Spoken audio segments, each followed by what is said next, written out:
Quercetina, sai di cosa si tratta? Ne hai mai sentito parlare? Scopriamolo insieme. Amici del benessere, buongiorno e bentornati sul mio canale. Se hai già visto i miei video saprai sicuramente chi sono, se invece sei nuovo su questo canale mi presento. Ciao, sono Alberto Zippo, il tuo cultore del benessere preferito, e oggi proseguiamo la nostra ricerca riguardante il mondo dell'anti-aging parlando della quercetina. Ti consiglio di guardare il video fino alla fine se vuoi scoprire i principali benefici di questa meravigliosa sostanza. Inoltre, se hai piacere, iscriviti al canale così da non perderti i prossimi video che pubblicherò. Ora bando alle ciance, volume a palla, partiamo!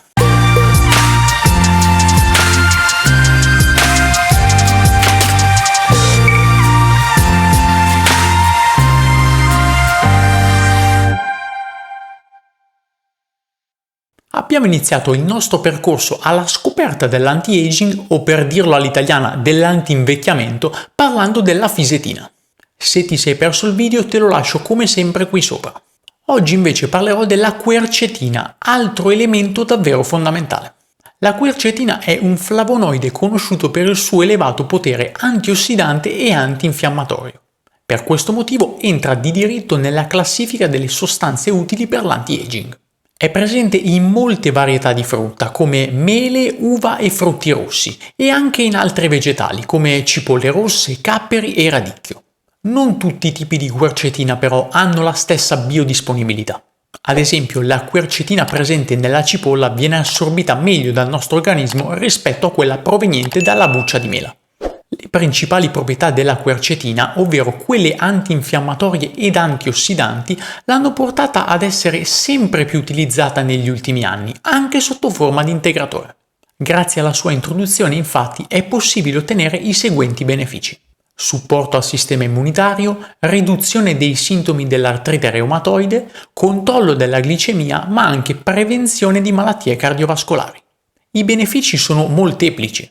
È un ottimo antivirale, gastroprotettore, antistaminico, antidolorifico e molto altro ancora. A questo punto iniziamo ad analizzare il primo beneficio che accennavo poco fa. Per quali motivi risulta essere utile come supporto al nostro sistema immunitario?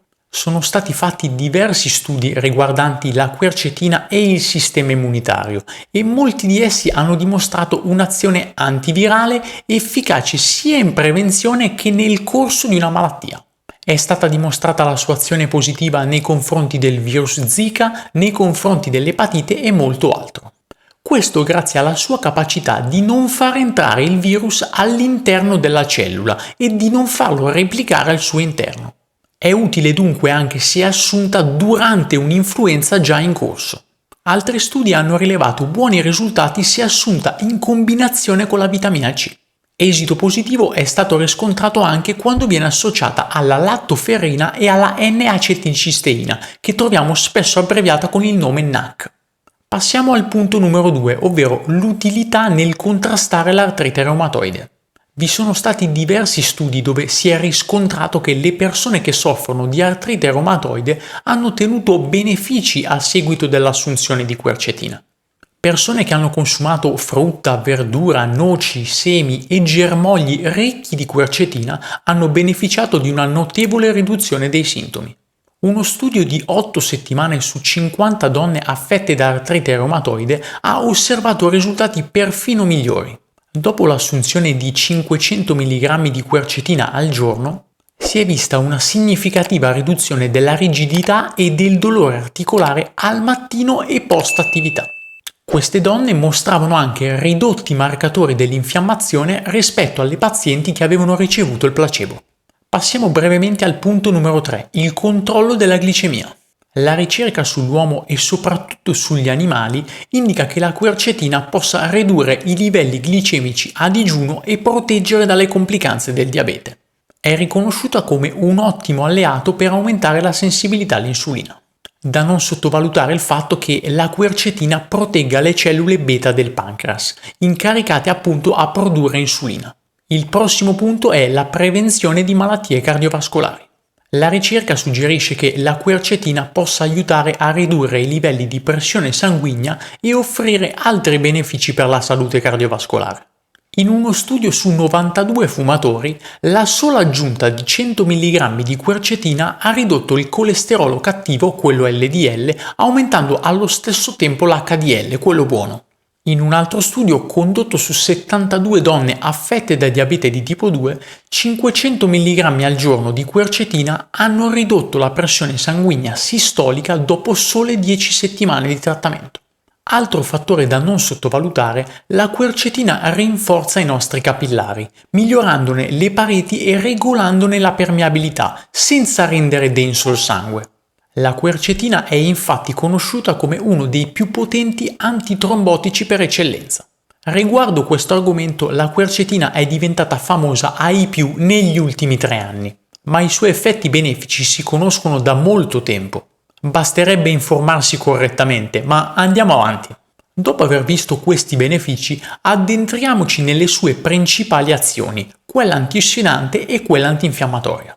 Come tutti gli antiossidanti, anche la quercetina aiuta a neutralizzare i radicali liberi.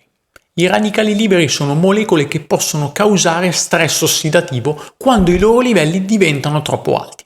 Se associata alla vitamina C, aumenta enormemente la sua efficacia, dato che i flavonoidi lavorano sinergicamente con la vitamina C. È utile associarla anche al glutatione, altro antiossidante, sempre per lo stesso scopo. Negli studi che citavo prima abbiamo visto che anche se viene assunta con la lattoferrina e il NAC può dare dei benefici ulteriori. Per questi motivi molto spesso si trovano in commercio integratori con antiossidanti multipli. Risultano essere più utili di singoli antiossidanti assunti ad alte dosi. La quercetina è utile anche per non far ossidare la vitamina E, altro potente antiossidante, dopo che quest'ultima ha svolto il suo lavoro all'interno dell'organismo. Di conseguenza può essere utile accompagnare la quercetina anche con la vitamina E. Accennavo poco fa che i radicali liberi possono creare diverse problematiche al nostro organismo. Numerose ricerche scientifiche mostrano che alti livelli di radicali liberi possono portare ad una maggiore risposta infiammatoria. A sua volta, l'infiammazione cronica è legata a problemi di salute, inclusi alcuni tipi di cancro, così come malattie cardiache e renali. La quercetina risulta utile quindi proprio nel ridurre le infiammazioni presenti nel nostro organismo. Ci tengo davvero a sottolineare che la quercetina si è dimostrata molto utile nella prevenzione e nel contrastare i tumori. È in grado di inibire la proliferazione delle cellule tumorali e ne provoca l'apoptosi, ovvero la morte cellulare programmata. Prima di concludere questa puntata vorrei citarti uno studio coreano pubblicato nel 2018, reperibile ad oggi ancora su PubMed. Ne parlo proprio perché questi ricercatori hanno collegato l'utilizzo della quercetina al processo di invecchiamento. Non starò ad elencare tutti i termini tecnici che sono stati citati in questa ricerca, come enzimi, eccetera, ma andrò dritto al punto. Diverse disfunzioni sono migliorate con il trattamento con quercetina. I risultati finali suggeriscono che la quercetina abbia un effetto di ripristino sulla senescenza cellulare e quindi risulta utile per ritardare il processo di invecchiamento. Sembrerebbe dunque, dopo questo elenco di benefici, che assumere quercetina possa aiutarci nella nostra ricerca del benessere. Il consumo alimentare della quercetina è considerato ragionevolmente sicuro. La FDA americana nel 2010 l'ha ritenuta sicura anche in forma di additivo, fino a 500 mg per porzione. Per chi ha intenzione di assumere integratori di quercetina è utile sapere che le forme glicosilate sono ritenute maggiormente assorbibili rispetto alla quercetina isolata. È utile assumerla a stomaco pieno, accompagnata a vitamina C ed una fonte di grassi. Per il principio di cautela è come solito sconsigliata l'assunzione in forma di integratori in caso di donne in gravidanza ed in allattamento e ai bambini. Non essendo io un medico, come solito ti consiglio di parlare con il tuo dottore se hai intenzione di assumere integratori di quercetina. Credo sia evidente che questa sostanza possa essere utile nella nostra ricerca del benessere. Come dico sempre, fidati di te, sperimenta quotidianamente, ma soprattutto ascolta il tuo corpo, ti darà tutte le risposte che stai cercando. Anche per oggi ho concluso, non prima di ricordarti che puoi sostenermi senza alcun costo. In che modo? Se ti è piaciuto questo video, lascia un bel like qui sotto, condividendolo con le persone che sai che potrebbero apprezzare. Se gli argomenti che tratto sono di tuo interesse, iscriviti al canale ricordandoti anche di cliccare sulla campanella, così da ricevere la notifica alla pubblicazione di un nuovo video. Spero di esserti stato d'aiuto anche oggi e averti fatto venire voglia di approfondire queste tematiche. Un saluto dal tuo Alberto Zippo e ci vediamo al prossimo video.